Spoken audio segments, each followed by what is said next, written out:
Three classes enjoyed a great start to Transat Jacques Vabre Normandie-Le Havre, while the IMOCAs remained in port. Strong, gusty winds and choppy seas made for a spectacular start to the 16th edition of the Transat Jacques Vabre Normandie-Le Havre for 3 of the 4 race fleets today. While the Ultim, Ocean 50 and Class 40 races set off on time, in 20 to 25 knots the 40-boat IMOCA fleet remain in Le Havre after their start was postponed due to forecasted storm force winds.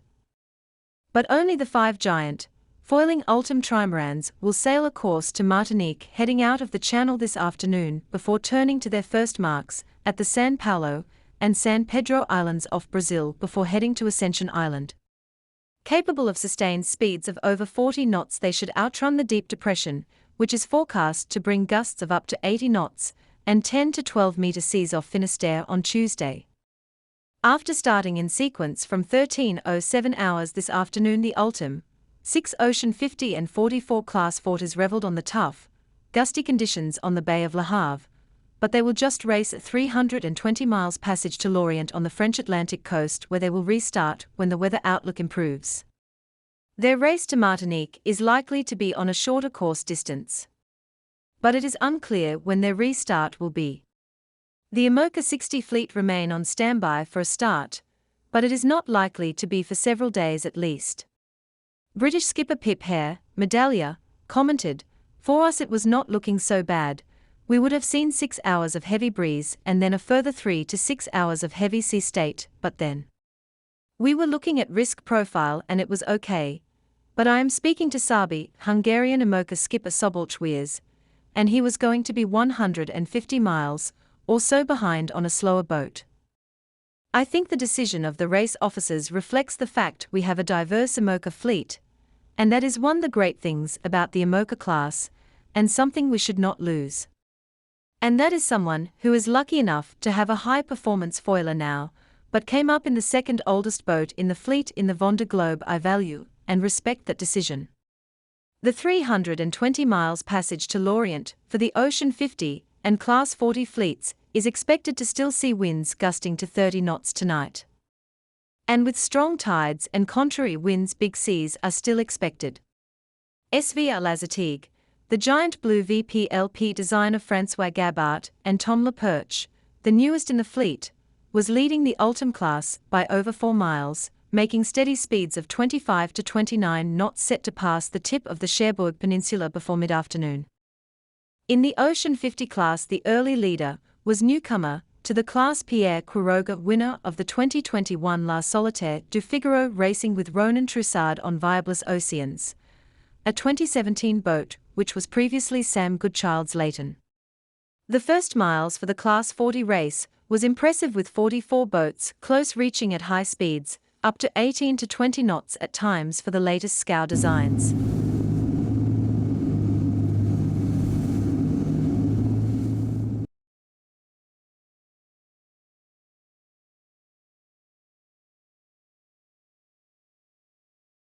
Italian favourite Ambrogio Beccaria on Alla Grande Pirelli, which finished second in last year's Route du Rhum solo race to Guadeloupe, set the pace on the short circuit, despite hitting the only turning mark and having to take a penalty.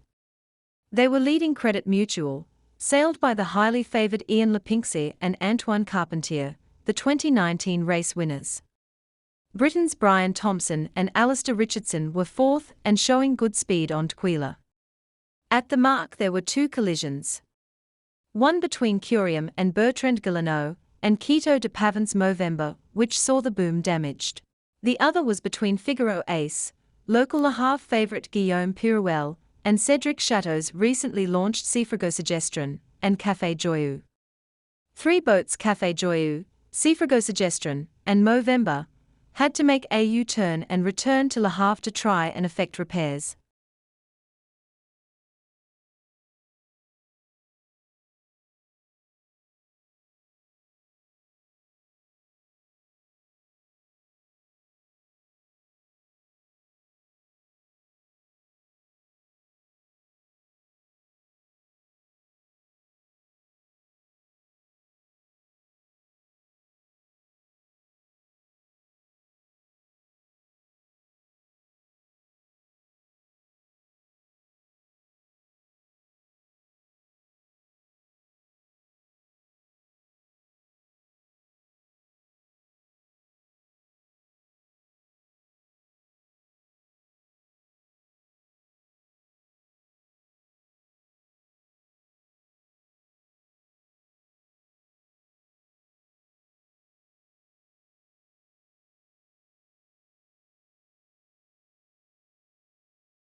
Ultim class lining up, preparing to go. So in the next few minutes, we've got almost 200 sailors setting off double-handed from the start line just off Le Havre to the Caribbean island of Martinique. I'm Alec Wilkinson. Beside me is yachting journalist Andy Robertson, who's here working for the race. And Andy, we'll go into the changes in format and all the breaking news from the race in a moment. But as an event, it is unique, and the atmosphere is always awesome, isn't it, here in the port of Le Havre?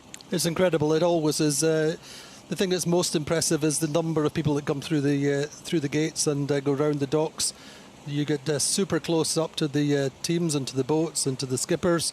And really, it's a public event. You know, in France, these big races, the Transat Jacques Vabre and the Route de Rome, the Vendée Globe, it's all about people coming to dream, to share the dreams and enjoy the atmosphere. And it's a family event, and this, of course, is holiday time in the autumn. We're about 7 or so minutes away from the start of the Ultim. So let me just run through the changes, the race format, and how things are going to work over the next hour and a half or so. We've got 4 boat classes in the race. The Ultims that we're looking at, and the slightly smaller Ocean 50 multi-hulls that are going to make their grand entrance in a while. We've got the IMOCAs and the Class 40 monohulls as well. However, in the last few hours, the race format has been dramatically torn up and thrown out of the window. A huge low-pressure front is heading this way from across the Atlantic. And so the race organisers have decided this. The IMOCAs will not start today. They're staying in dock until the storm passes. And that has huge implications for the fleet, for whom this is also part of the Vendée Globe qualification process. We have Pip Hare, who was due to race today. She will join us in the studio to go into all the implications and what it will mean to the class. Then we have the C40s and the the Class 40s and the Ocean 50s, as we watch our French colleagues from France 2 reporting live from the start boat.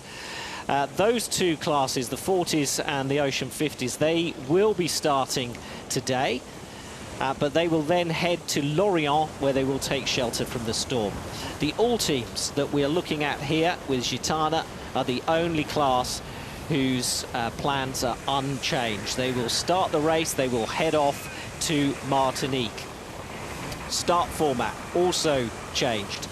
Gone is the mark at Etretat, close to the iconic White Cliffs, where the fans gather to cheer the boats on. The fleet will still race along a shortened coastal course, though, before heading to the Cherbourg Peninsula, eventually heading out to the out of the channel down towards the Bay of Biscay. But before all that, let's enjoy this staggered start. The Ultims are going to go first, with the 2 other classes following at 12-minute intervals. And there is the weather that we are being warned about. You can see how angry and purple it's looking.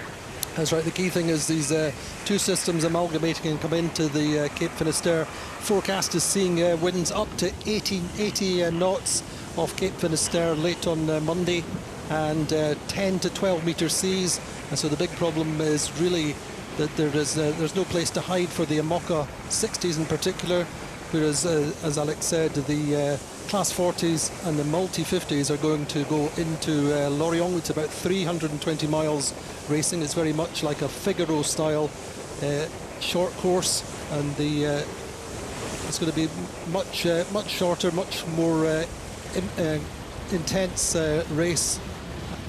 And then looking very quickly at the course as it stands just now. So the Ultim's going all the way down, round San Pedro and Sao Paulo, down to the Ascension Island. Now the intention still is that all 4 classes should arrive in Martinique and Fort-de-France around about the same time, so the courses will be altered for the IMOCA, for Class 40 and for the multi-50s. So 4 classes, 4 courses at the moment, 1 for each class of different lengths. I suspect over the next few days, and we were discussing this earlier, Andy, that all those distances will change, except for the ULTIMs. Because they're bigger, because they're faster, they're hoping to outrun that storm and complete their 7,500 nautical mile course to Martinique. This is the time gun. So 4 minutes from the start, and what we're looking at, I think let's run through the runners and riders here in this class. We've got 5 boats competing again this year, and they really are the giants of the sea.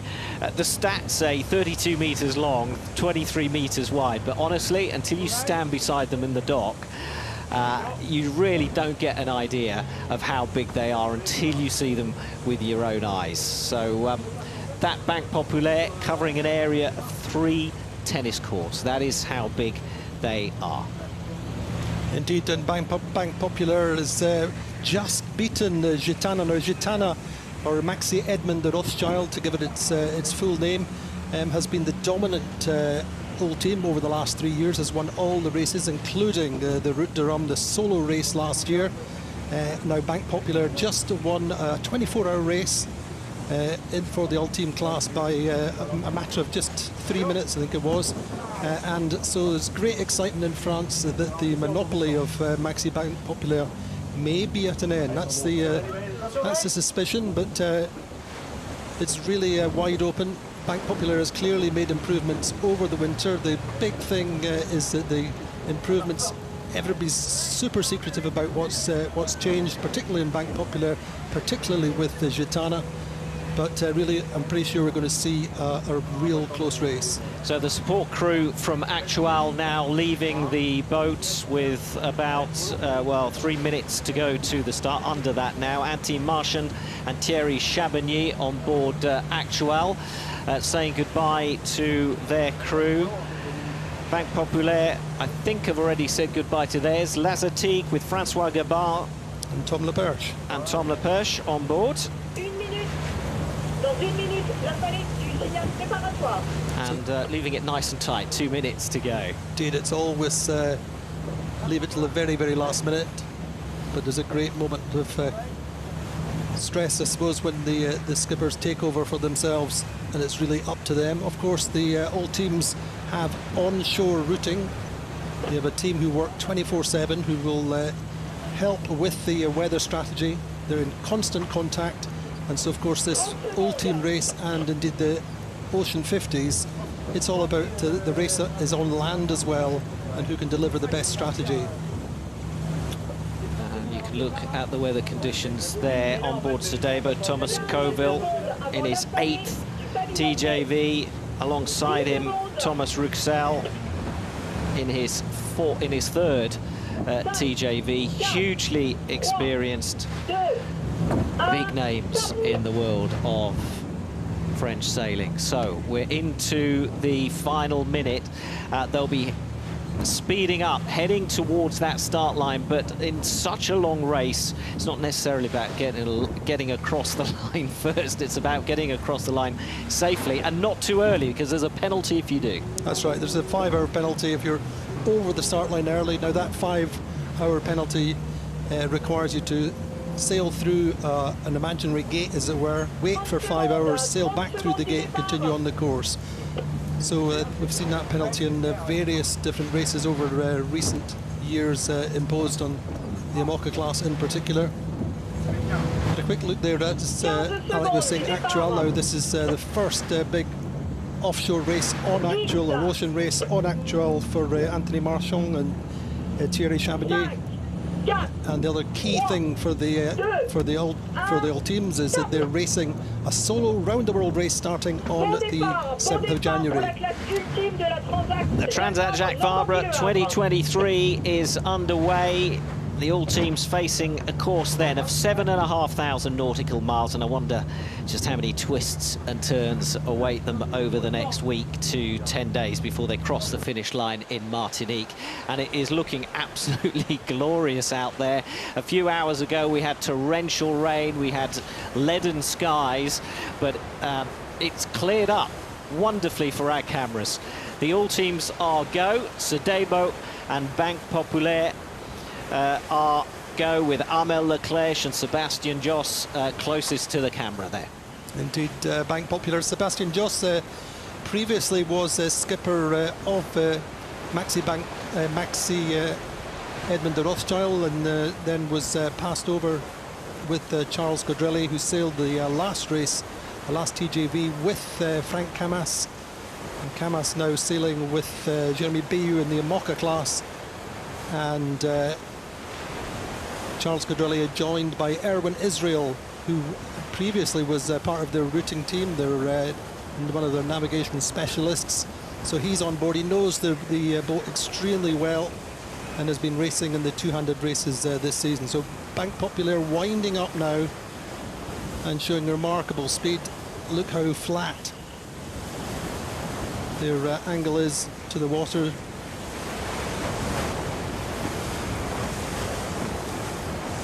In actual, there these newcomers to the class just taking it slightly easier, but and I think it's the reefed sail is telling of the sort of conditions that they're expecting and the conditions that are out there at the moment. We're currently looking at something like 25 knots. Maybe just a little bit less, but it is expected to go up to 25 knots, 30 in the gusts tonight. And really it's about keeping safe all the way down across the Bay of Biscay, just trying to make sure they outrun these big systems coming in, and they should be clear down into the Portuguese trades, certainly by late tomorrow.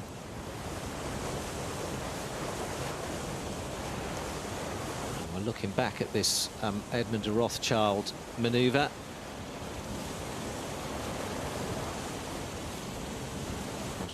Can't quite work out what they were trying to do there, but they're certainly back on course, and they are certainly slowed there. It slowed them down, but nothing to concern them for the moment, as Charles Caudrelier and Erwin Israel, two hugely experienced sailors. I mean, we're really looking at the rock stars of French sailing. L'Azotique, with Francois Gabard on boards, won this race in 2015, just missed out to Charles Caudrelier in the last edition of the race in 2021. And this is going to be Francois' last race on board. He's handing over the reins, as it were, to young Tom Laperche, who's very much in Francois' image. He's a young sailor who won the Solitaire de Figaro a couple of years back, and he was brought onto the team. He's a super talented sailor, great engineer and technician, very, very driven, and he will be racing the solo round the world race starting, as I say, at the end of the first week in January, and Gabard will be on shore. The boat almost 3 years old now. That's right, but of course they had a significant problem after the boat was built, because it was deemed not to be in the Ultim class. And it was really only just before the Route de Rhum last year that it was allowed into the class. There was a class rule which said that the sails should be trimmed from outside and not inside, in essence. And that fortunately was changed just before the Route de Rhum. So that did really impact on how they optimised and sailed the boat over the preliminary period, whereas the other teams were racing and working up the boats all the time.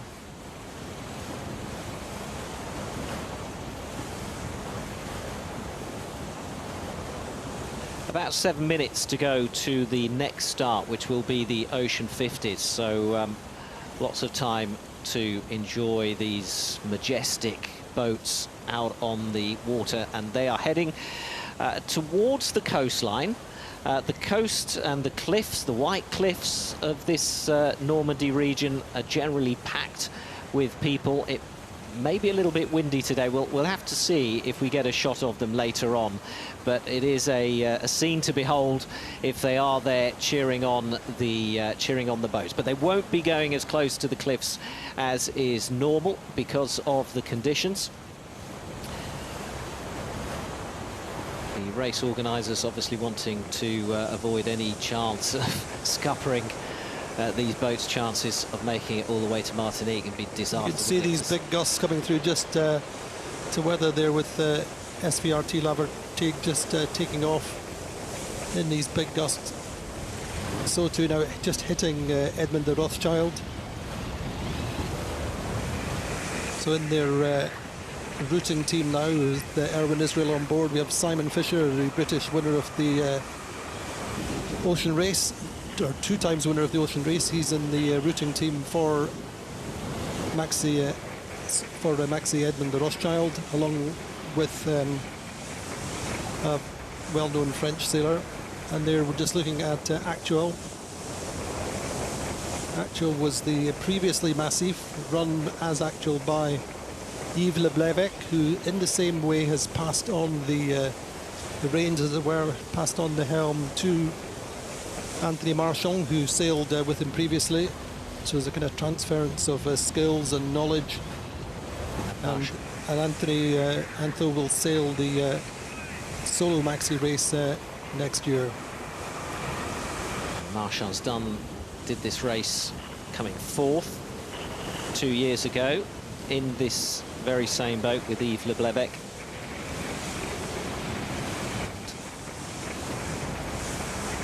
So this is more and more what we're starting to see with French ocean racing very much at its peak just now. Teams or skippers starting to form teams and expand their horizons as they get older. So we have, for example, Jeremy Bayou in the IMOCA class has got a second boat with Justine Metro, his old IMOCA, the previous Charal. So they're running 2 boats, same as Thomas Rion, running 2 boats, his own new boat, along with the tenant of the title, the boat which won the IMOCA class last year. Sorry, the IMOCA class last edition, and that being now with Sam Goodchild and Antoine Koch. So we are now looking at the Ocean 50s, just setting up for their start in just under 4 minutes, as you see.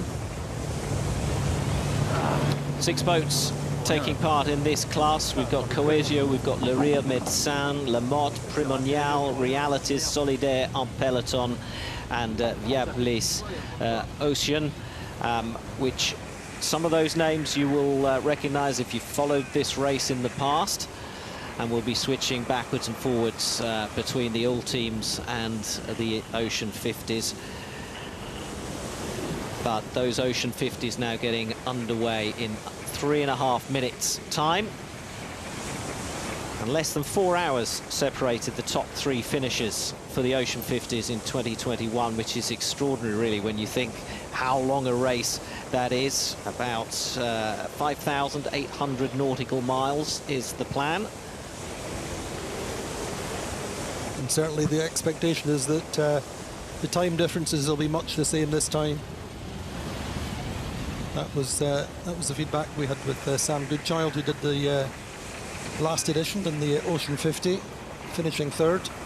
Yeah, Sam, the only Briton in the fleet last time around. This time, the whole of the Ocean 50 fleet is French. And that is Coesio, with Erwan Leroux and Audrey Augereau on board. Erwan won the Pro Sailing Tour this year, the most experienced skipper in the class. Indeed, I think the president of the class. And the class growing all the time. We have 2 new boats in this fleet, brand new and relatively untested.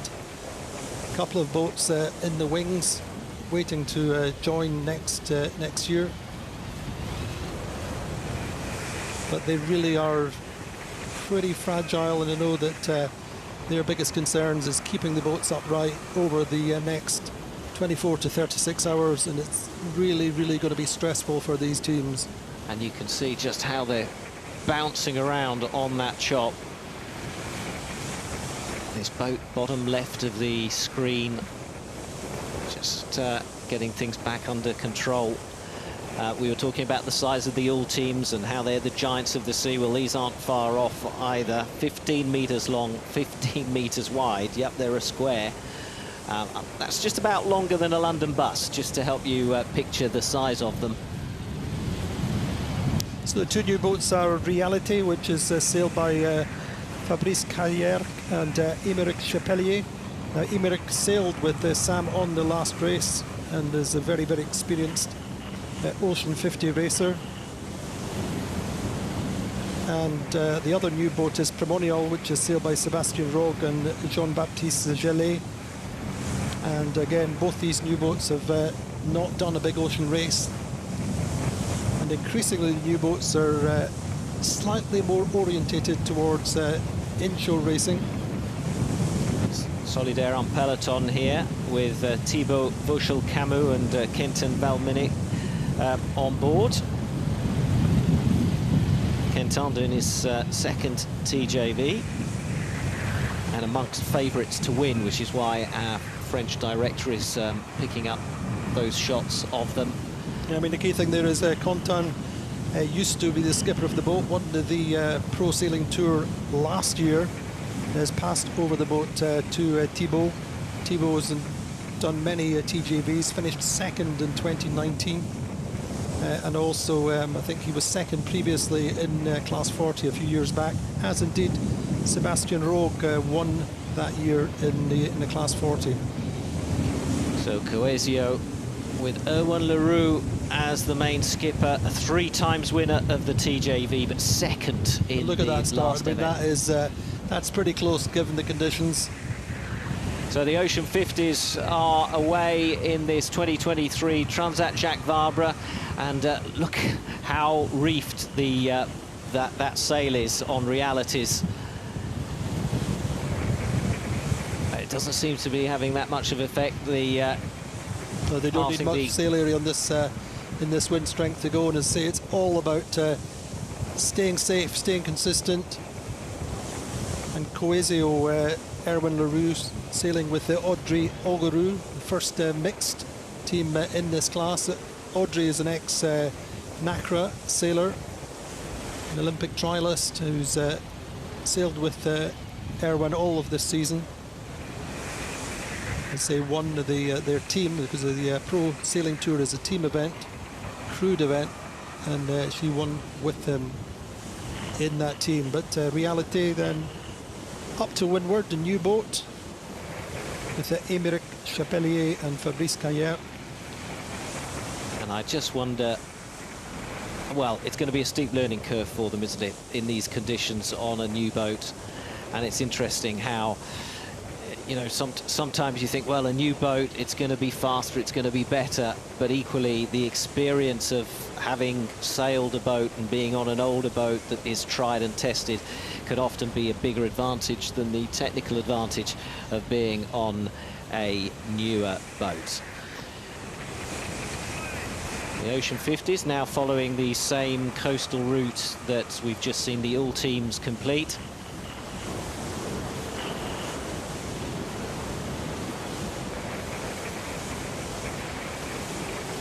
And the footage from on board the boats when that is beamed back to us is going to be absolutely stunning.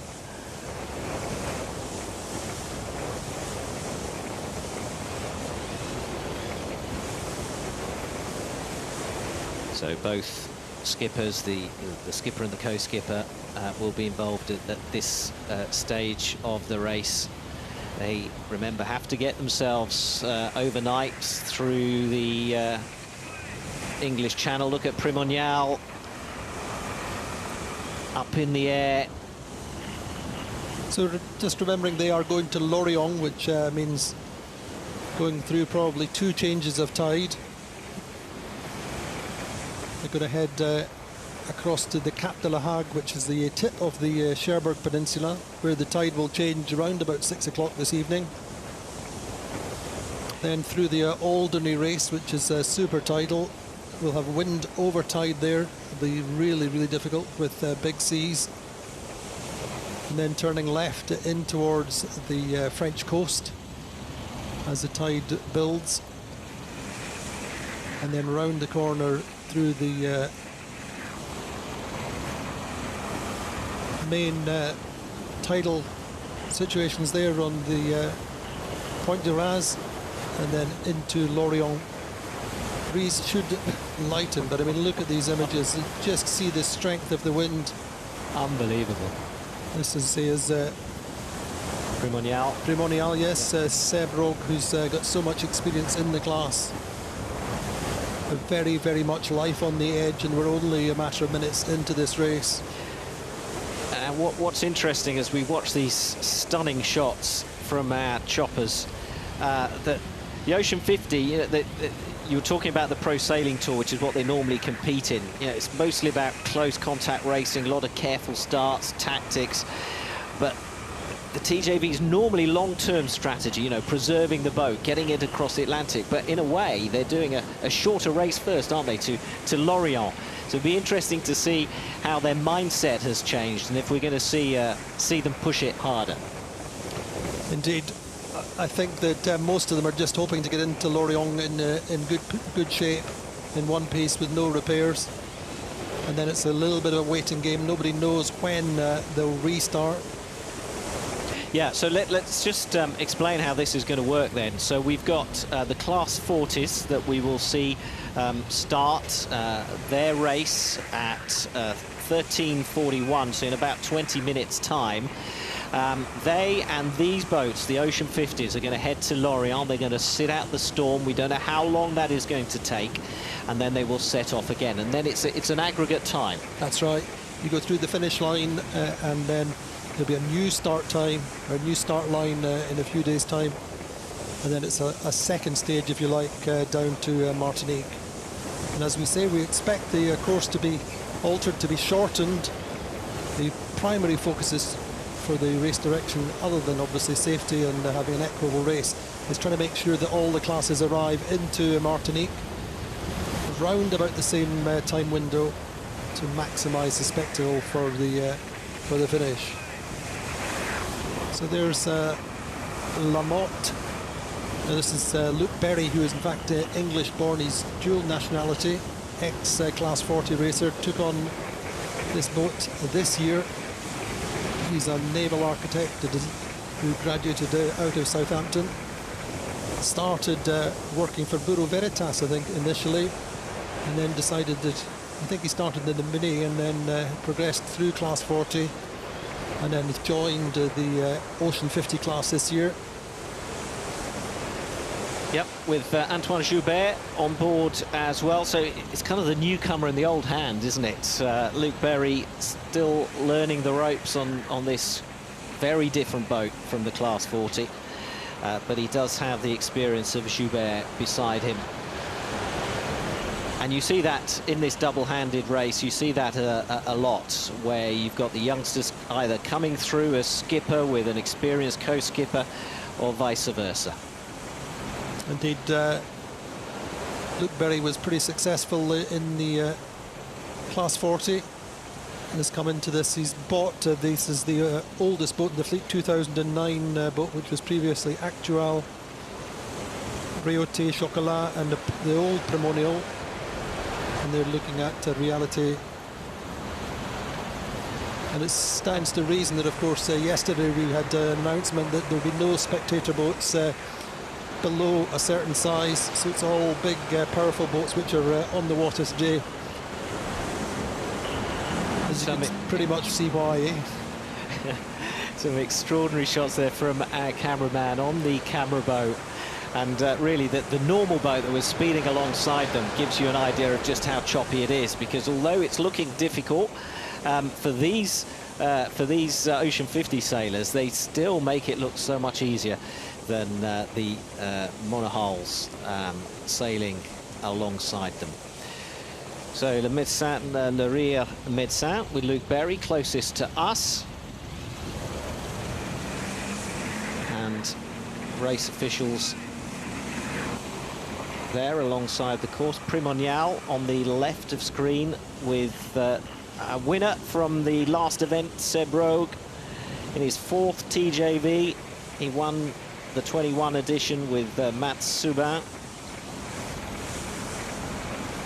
And it was close. We were talking about how close the ULTIMs were. Well, the Ocean 50s saw Primonial win it by, it was a little over 2 hours from Coesio.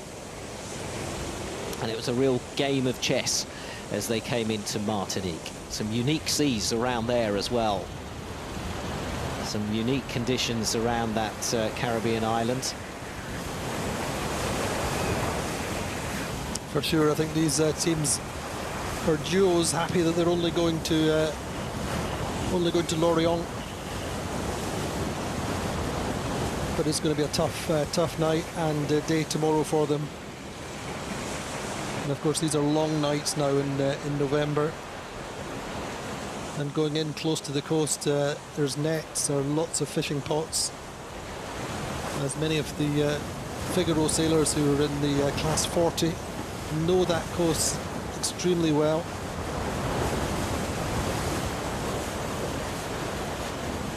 Now I'm losing track of when all the different announcements were made. We knew the class 40. Yesterday the announcement that was made, there was that class 40 would. It was yesterday morning we heard that class 40 would go to Lorient.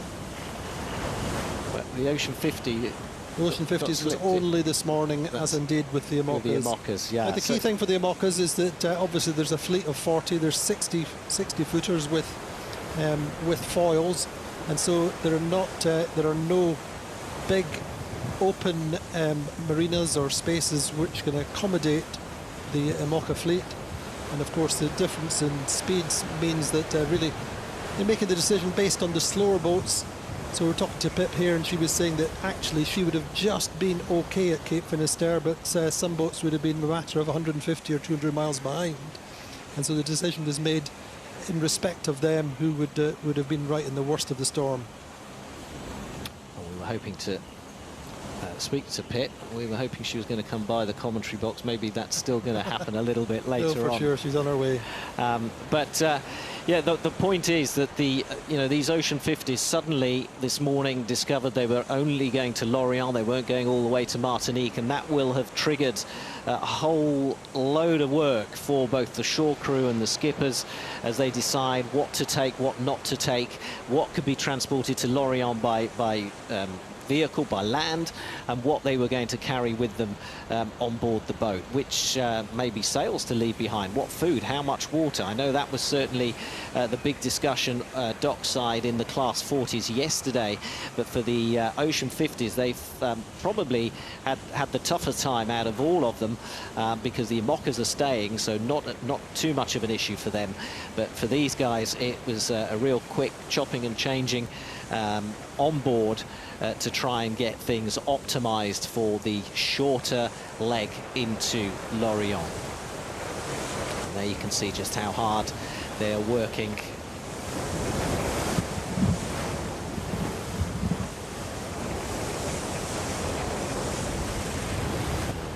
And Luke Berry and Antoine Joubert there.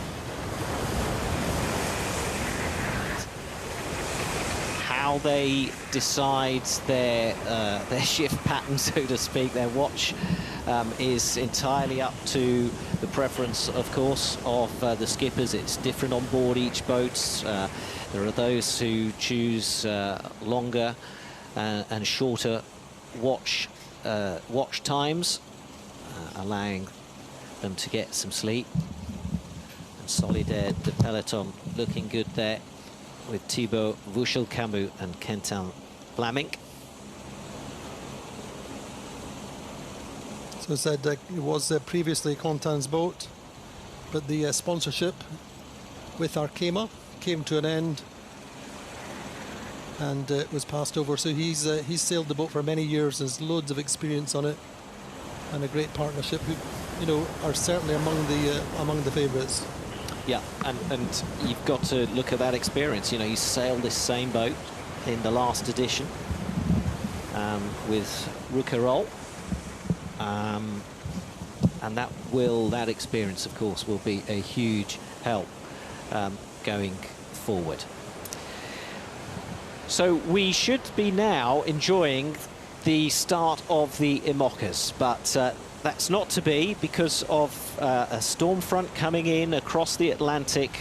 They are staying ashore. They will head off in a few days' time. It's a shame, it's disappointing, but it's good news for us because it means that Pip Hare, who should be about to cross the start line, is instead in the commentary box, where it is, I have to say, much warmer and much drier. Pip, thanks for joining us. No problem. Yeah, I've just kind of run up the dock to get here, and it is pretty blustery out there. It is. We've been enjoying some stunning images from the water. A lot of reefed sails, and you can't blame them, can you? No, I mean, I have to say, from here, it looks pretty spectacular. If I had to choose, I think I'd rather be in an Ultim. The Ocean 50s as ever look like wild little go-karts, don't they? But certainly we're not going to see much sail on anybody's boats today. So let's just talk through the happenings of this morning and the decision to delay the start. Do we know how long you're going to be in port? No, we don't know. So we were all prepared to go. I came down onto the boat at 7 a.m. this morning, was just kind of doing my final routing. And then the TEPS got a message, the fleet got a message saying that the start would be postponed. Unlike the other fleets, we're not going to do a short leg, basically because there's nowhere for us to go. All of the ports are busy, full. So we're staying here. We have a briefing at 6 p.m. this evening where they will give us further news, but from my reading of it, I think we could be here for a week because we've got our kind of monster low that's causing all the problem for us, and then it looks like there's another one coming in straight behind that. Yeah. Okay. So for the uninitiated, you know, just let's talk about this weather front. You know, how bad is it? What does it actually mean, you know, when you're out there? Why some people would say, well, hang on a minute, these boats are built to go round the world in all sorts of conditions. It's the Vendée Globe, you know, that's the ultimate target. So how can this be any worse than that? Well, the problem is that kind of on races like the Vendée, once we're out into the ocean, we get to choose our path through these weather systems or around them. And actually, the boats are so fast now that we can manoeuvre away from weather systems. However, whenever you encounter a race start or even a race finish, then geography defines your course, and you cannot avoid these weather systems. At this time of year, a weather front coming up the western approaches and into the Biscay is relatively normal, but this one that's coming in Wednesday is particularly aggressive. It will have a big sea state behind it, and as it approaches Finisterre, where the continental shelf is, that means huge breaking waves and damage to boats, damage to people, and it's just not a good idea to head out into that. And is that the general feeling amongst the fleet? Are there some who are thinking, wow, we could have gone? I think in general the response among the fleet is that this is the correct decision, largely because, you know, those of us that were looking for options, bailout options, realised that there were very few. But you know, you have to accept the decision of the race committee. I think we would have preferred a little bit more notice, but you know, they've done the best they can in difficult conditions. Class 40s are about 7 minutes away from the start of their race. What has the decision meant for you guys? Has it meant a lot of extra work, or have you just mothballed everything, locked the door and gone? It does mean a lot of extra work, and especially for us because we're an international team. So obviously when we arrive at a race start, we have to have the whole team on tour with us. And right now I need to kind of take my hat off to the person who manages our logistics, Melanie, because this morning she had her head in her hands looking at accommodation, ferry bookings, carnets, all sorts. You'll be sailing with Nick Bubb. I think he's off home. Well, yes, yeah. I mean, at the moment, we have a reasonable assumption that it's going to be kind of 5 to 7 days, and just kind of taking the ferry home to spend some time with family or just relax. is, you know, as good an option as any. Now, the Class 40, you know all about these boats and life on this circuit, on the smaller boats. For them as well, it's been a lot of work, because the announcement that they would be going to Lorient to sit out the storm has meant changing what they've got on board. I know some were removing water, some were removing fuel.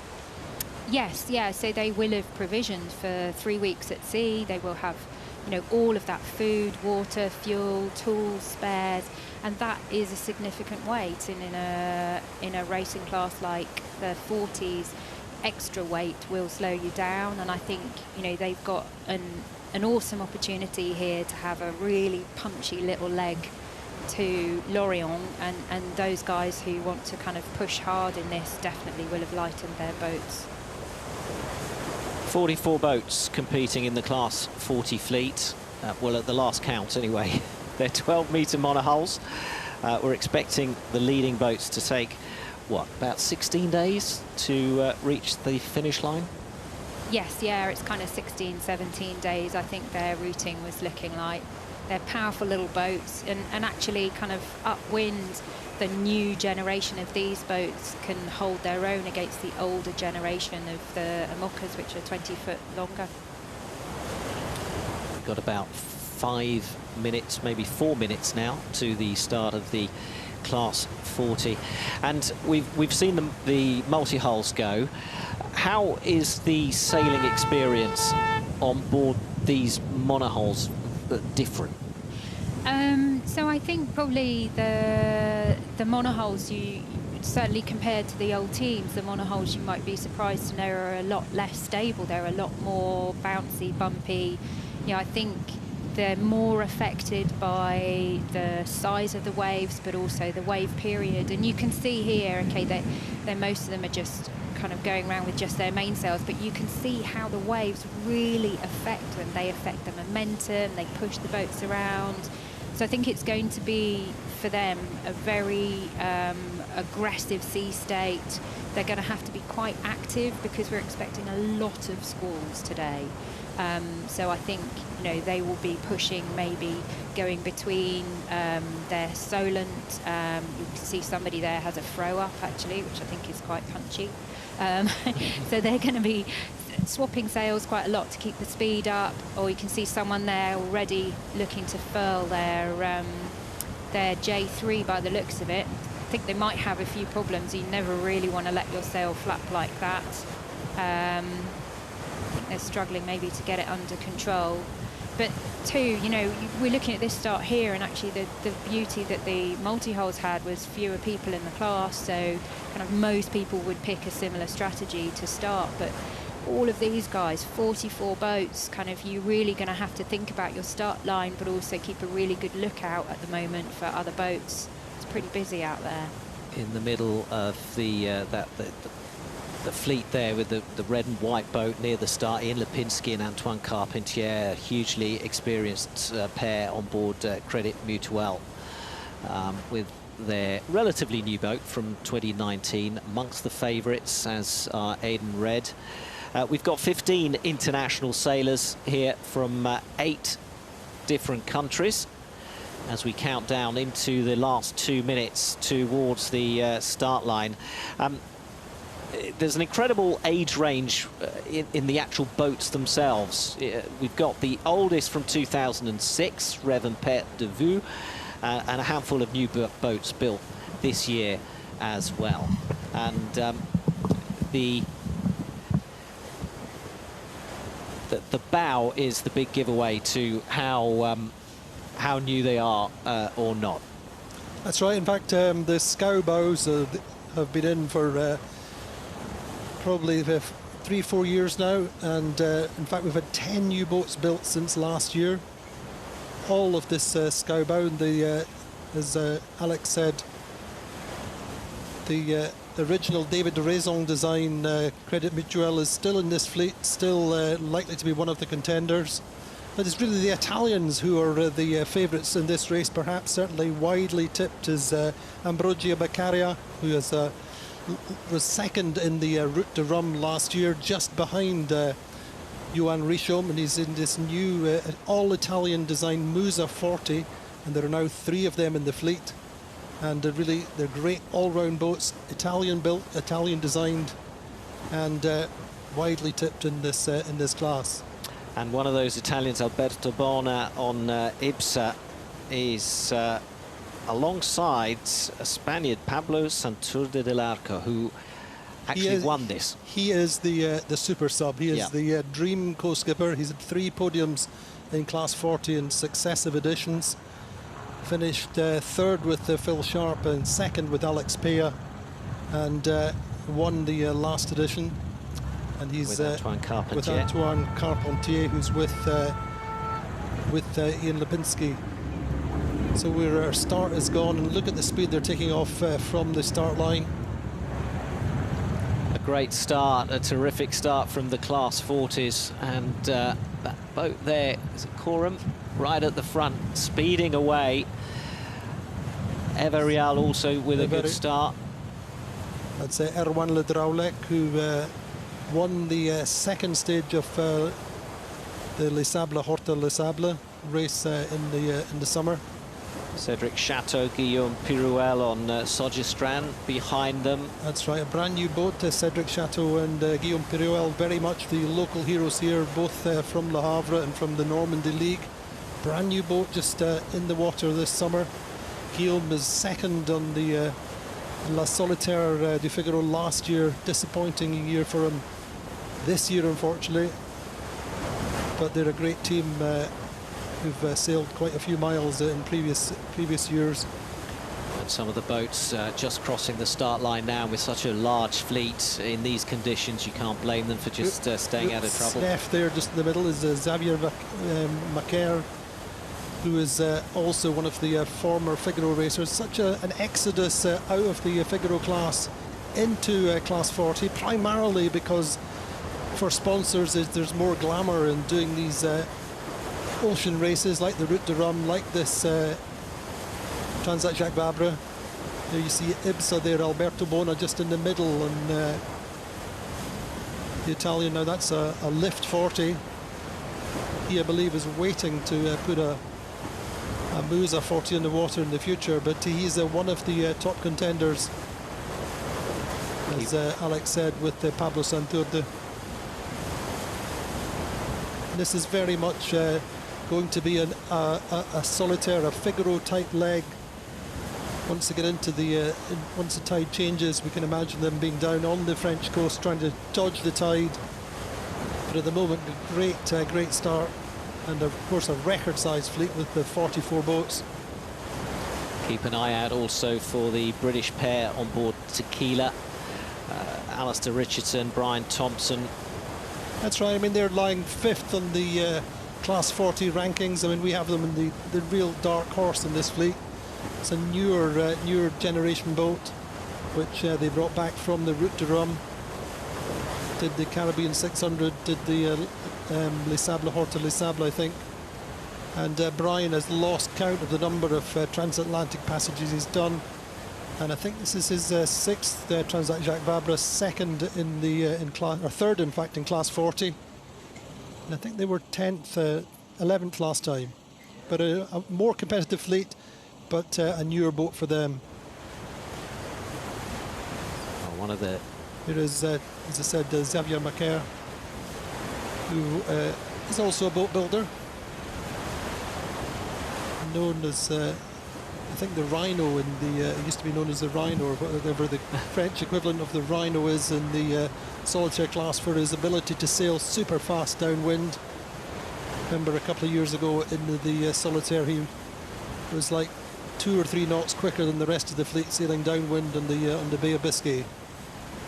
Not sure what that's got to do with a Rhino, but anyway. I think it's about the mentality and the being Right. able to, that mentality, being able to remove your brain and just sail fast. But you can see how these scows work.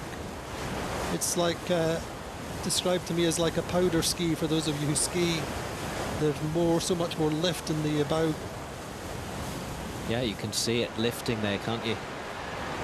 And really comes into its own as we look at Nicolas Destet and Leo Debies on Café Joyeux. So there are still quite a number of amateur sailors in this fleet, and a growing number of, shall we say, businessmen or older businessmen who want the adventure, who are prepared to invest in the fleet and invest in a new boat or a competitive boat and take a younger, more experienced skipper with them. It's a great range of ages through the fleet. Alec talking about Aidan Red, just Basile Bourgnon on board, yep, who is 21. I think he's still the Benjamin, the youngest skipper in the fleet. He just finished second in La Solitaire. His father, of course, Laurent Bourgnon, was a great Swiss skipper who won the Route to Rome, won La Solitaire at his very first time as the youngest skipper. And they're looking at Pirelli, Alagrande Pirelli, this new Musa 40 of Ambrogio Beccaria, who's, I say, finished second in the Route to Rome, just behind Johan Richomme. The Pip, this is making you want to be out there in a Class 40, isn't it? Oh, doesn't it look spectacular? I mean, those long shots from the helicopter of them all streaking along.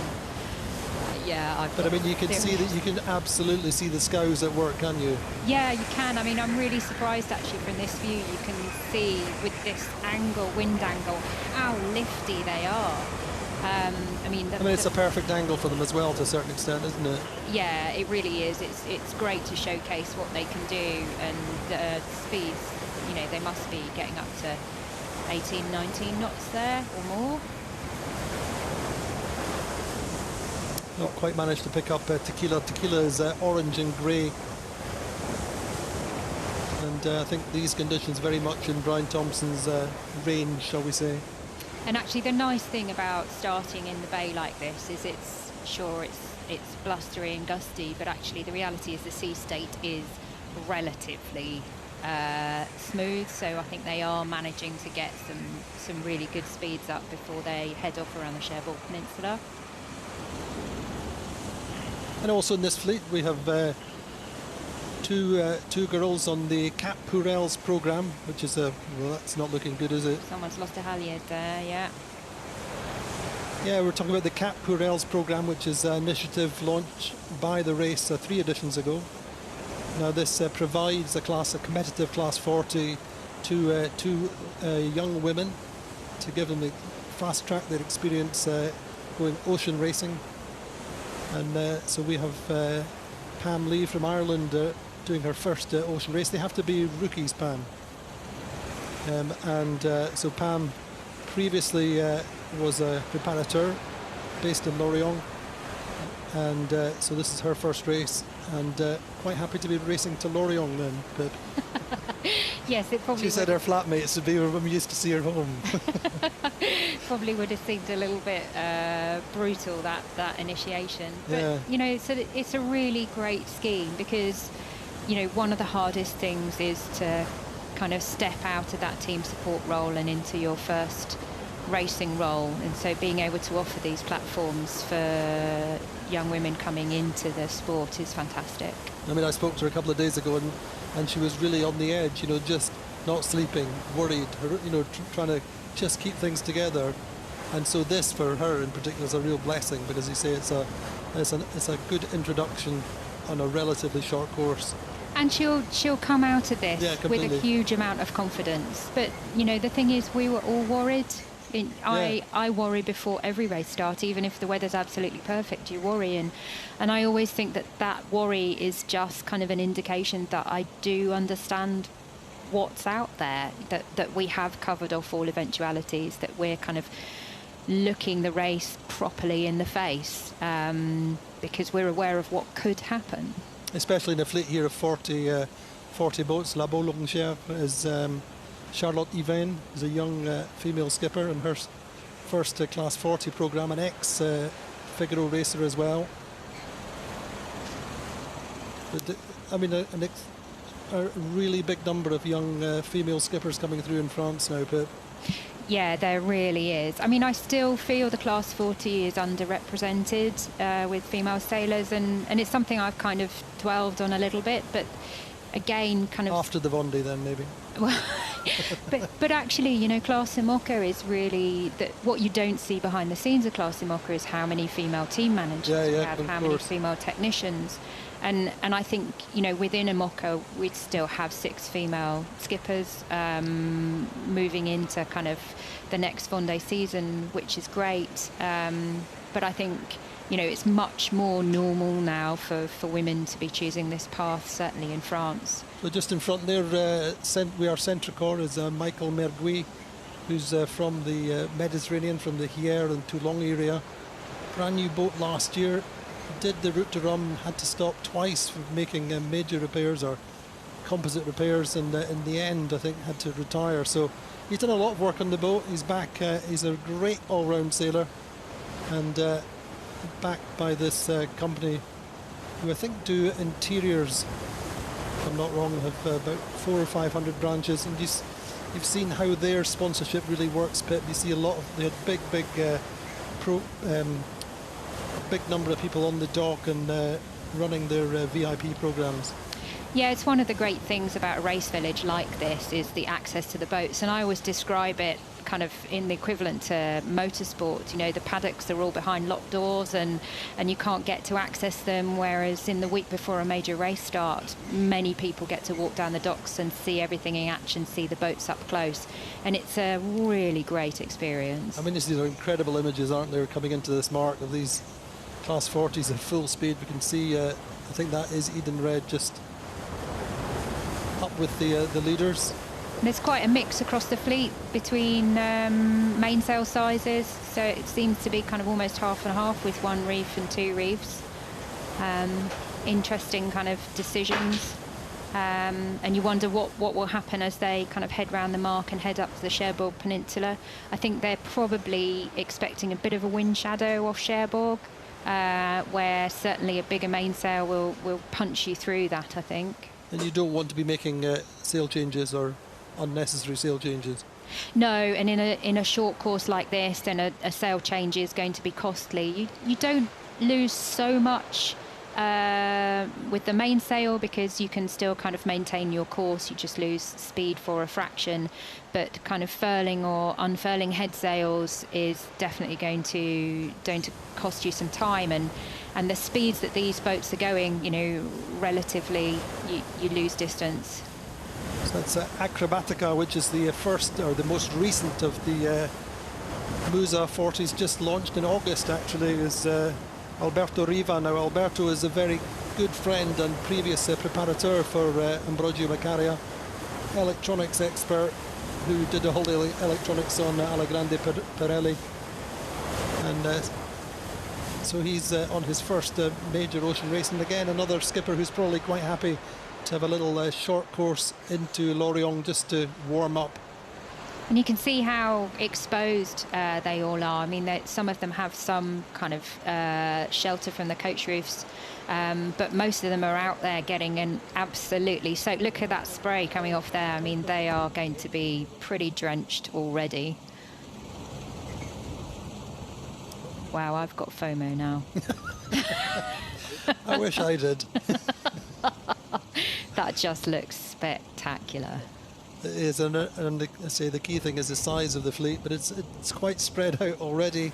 There's Krejcik Mutual and Ian Lipinski and Antoine Carpentier. Still certainly one of the favourites in the fleet, but I think suffering a little bit in these conditions in an older boat. And this will be, you know, it is actually it's a short course, but it is quite challenging strategically. So they're going to go around the Cherbourg Peninsula, and then I expect where there will be plenty of wind shadows. We've got quite a lot of squalls coming through in the afternoon, and then I expect we will see them all tucking in, so they'll kind of tack after the Cherbourg Peninsula and then find their way through the Channel Islands and then down into the Bay of St Malo to try and stay out of the tide. Yeah. But as we said earlier, there's a lot of fish pots and rocks, and it's going to be a long dark night, so it's where you place the cursor, as the French say.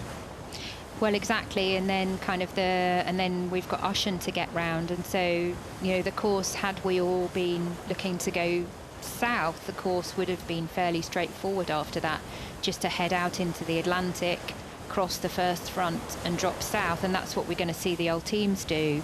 But for these guys, they then have Ushant to negotiate, because their course obviously is dropping straight down to Lorient. It does look like Ambrogio Beccaria is up there leading the fleet at the moment with Nicolas Andrieux, French co-skipper. Some fantastically close racing, and I think the great thing about this fleet, you said it's quite diverse in terms of the age of the boats, but wherever you are in the fleet, you're going to have competition, which is great for an ocean race. And what about the challenges of preparing and sticking to your strategy in these boats? How does it work? So I think, you know, their routing software is incredibly accurate now. The trick really is to understand how you are going to be able to perform relative to your polars, and that's the key. You know, I think they will have certain benchmarks which will drive decision making. Oh, he just hit the buoy. Certain benchmarks that would drive their decision making afterwards, but the routing that they will have done this morning pretty much tells them every 30 seconds where they should be and what they should be doing, and their job is to maintain that pace and that speed. And if they can't maintain the speed expected by the routing, then they will have to rerun the routing on the way to work out a new strategy. So it looks like Pirelli are going round the mark again because they hit it, are they? Or they're doing something. Not sure.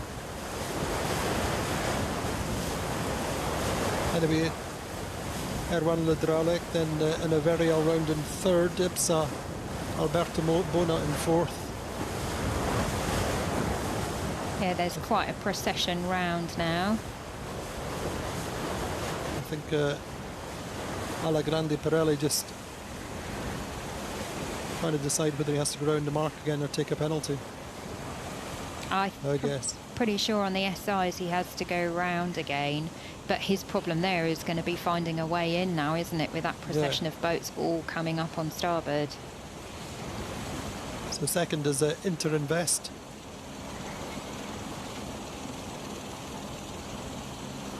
Which is Mathieu Perrault and Kevin Bloch. Oh, there's a bit of a situation going on with Korean there. Oh, there's a crash. Oh dear.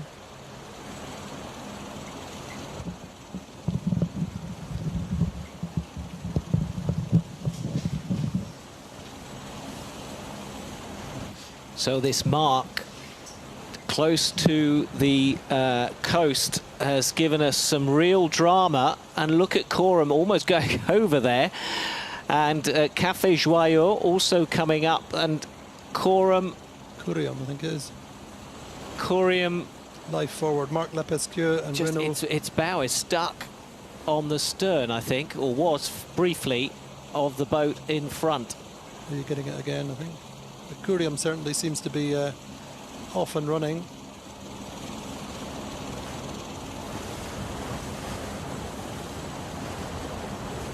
Ah, that's Movember. So it was Movember that had that trouble with Corium. Bertrand Guyonneau and Quito de Pavant. Hugely experienced sailor there. And certainly Quito Bernard is, I think, the owner of the boat. With the it's a new boat to them. So quite a dramatic mark rounding there. All sorts of problems for the leading boat, Acrobatica, with Alberto Riva as skipper and Jean-Marc as his co-skipper. They touched the buoy.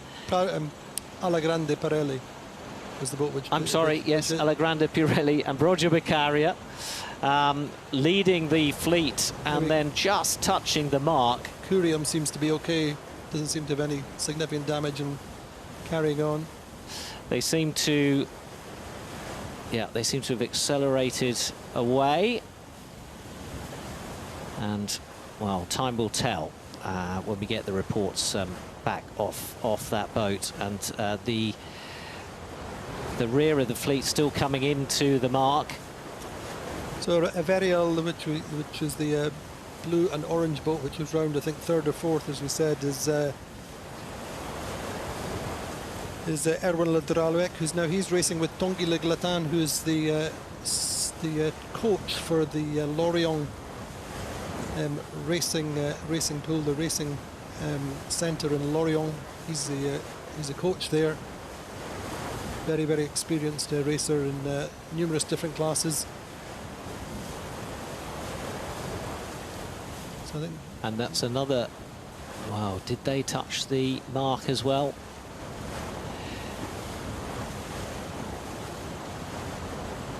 so this is yes, Brittany Ferries. That's Pam Lee and the Of Ireland. Cat Purell programme with Tiffany Aragano, who's a young French vet, in fact, who's taken time off to do her first big ocean race. And there is Ala Grande Pirelli. Well, I wish I could give you a list of the leading boats, but our tracker seems to have given up the ghost at the moment, so I can't do that. But there's Pirelli, well, looking in control at the moment of that fleet, as they basically come back more or less the way they came. So they headed down towards the coast, towards the cliffs there that will have had spectators on, cheering on the boats, and then they turn and head back up out of the bay and into the wilder waters of the English Channel. So that was Pip back with us. So that was all very confusing on the water, and indeed for the skippers, working out what was going on there. Was it that difficult to get those boats around the mark? So I think by the looks of what happened was because of this sea state, I think when the boats tack, if they get a wave on the bow, it just absolutely stops them. And I think the one boat tacked in front of the other, and then all of a sudden the crossing distances were not the same because one stopped, and it really looked like he mounted the other boat. I mean, that's devastating. Always one of my biggest worries is around start lines, because months of preparation, you know, for some of these guys, years of preparation, and to have a crash like that is pretty devastating. Well, you can see the rear of the fleet still approaching that mark.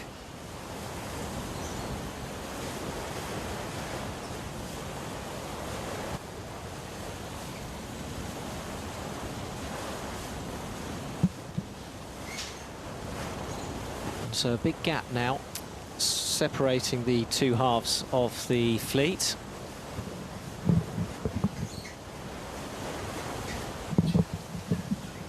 Of course, the last time we saw a crash like that on a start line was the Route de Rhum between Koji and it was Oliver Here Racing, and that actually put Koji stayed behind and helped Oliver get his helped Oliver get his boat ready, but Ollie started the race about a week late, and Koji never got to finish it, which has had big implications for his Vendée qualification. Away from IBSA. And Hare will be competing in this race in the IMOCA class. That's right, we've got a huge IMOCA class in this race, 39 boats in total. I think we have 11 new builds, and it's a really strong class, lots of different nationalities. When we eventually get going, it's going to be pretty exciting to watch. And of course, you know, we were all pretty upset to hear the news that, you know, the guy who I think was, you know, everyone's eyes were on to win, Charlie Dallan, announced a couple of days ago that he wouldn't be competing in the race. That really, unfortunately, he's very unwell at the moment. So he was going to take the start, but head down to Lorient afterwards. I'm not sure whether this changes the situation for him at all, but... So let's talk about the implications as far as qualification for the Vendée Globe is concerned. This is a race that is important for that.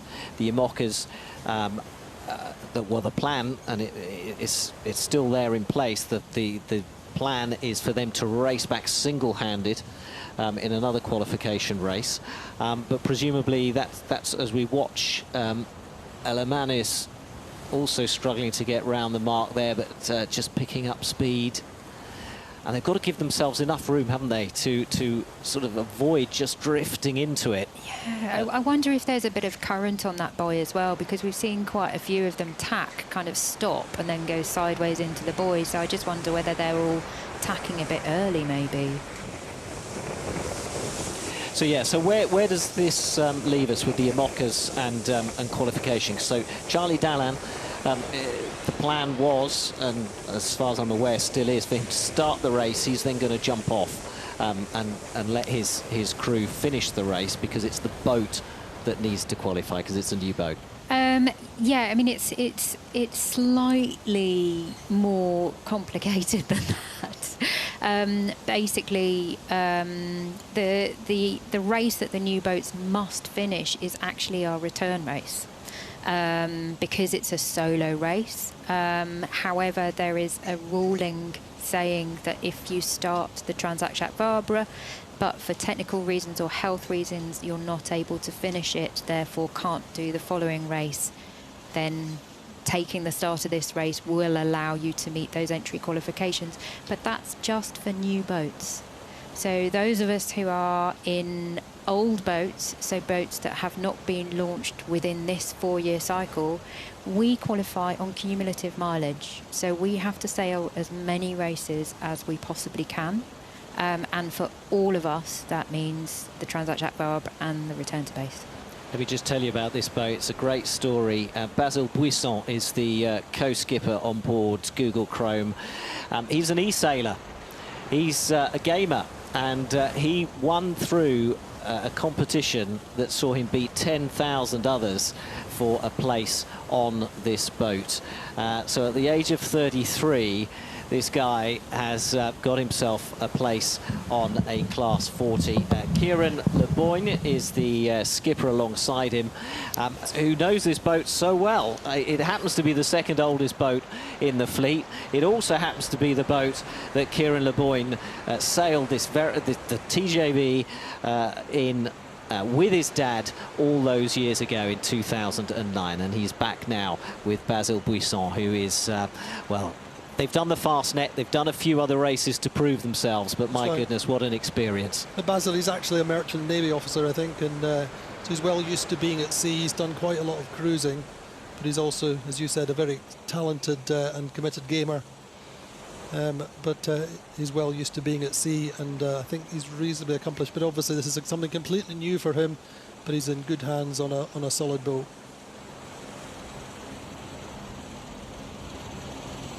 Now, we were trying to keep an eye out for Tequila with the British pair on board. We haven't quite found them. Our French director hasn't picked them up. But when this is Credit Mutuel then with Ian Lipinski and Antoine Carpentier. But Tequila was doing well. It was at the forefront of the fleet before our tracker packed up. So hopefully it's good news for those Brits. Quick look at the weather again, just watching how these systems amalgamate coming into the Cape Finisterre. Just see the big purple centre coming and hitting.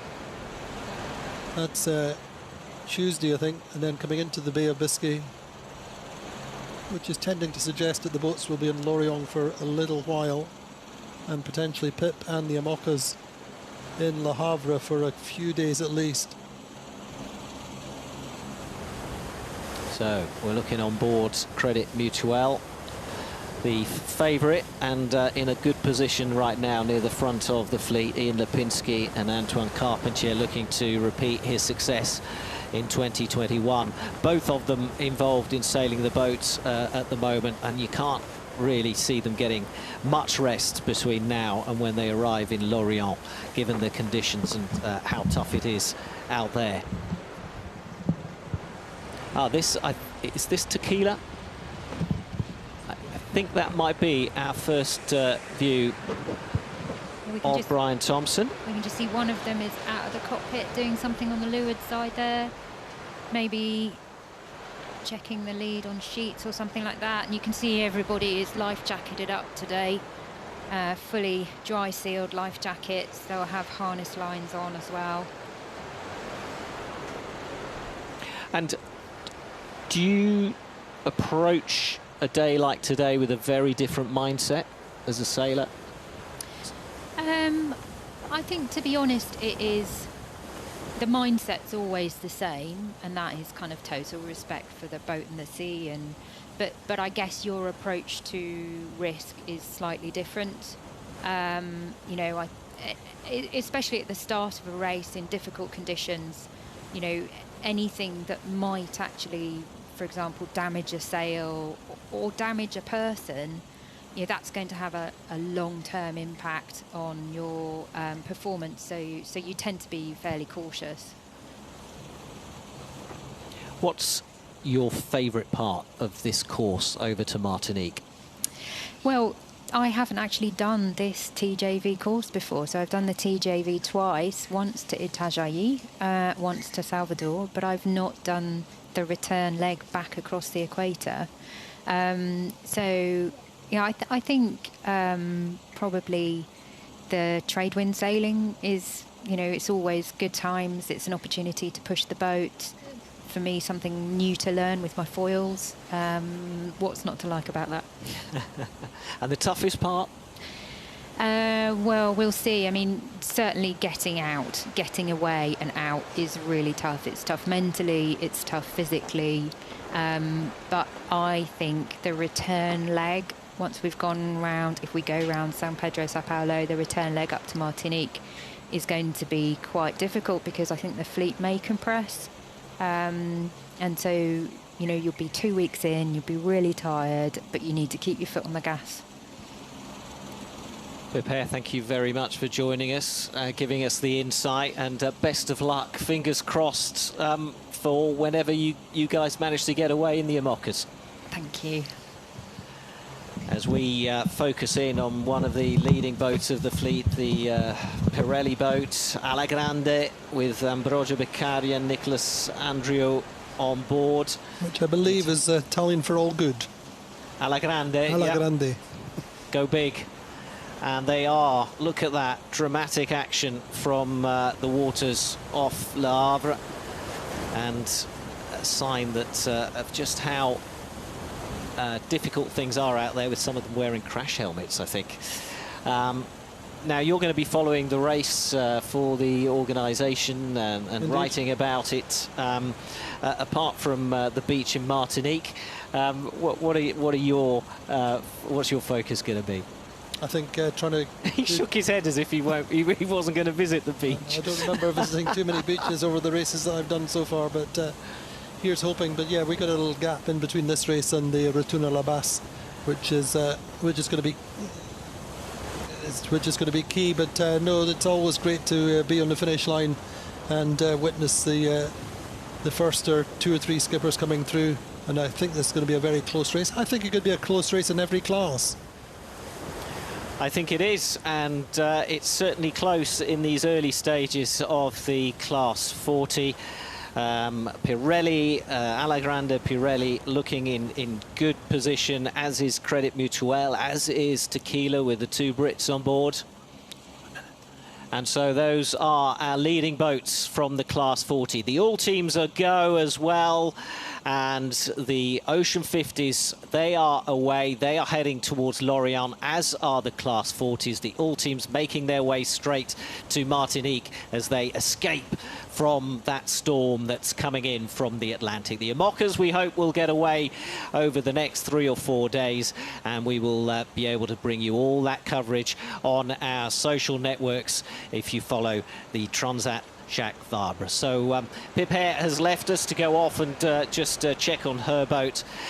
Andy Robertson, thank you very much. Enjoy the rest of the race, and we will leave you with these images of the Class 40s heading towards Lorient to escape the storm that is about to hit us from the Atlantic. Hope you've enjoyed it. From me, Alec Wilkinson, and from Andy Robertson, it's goodbye.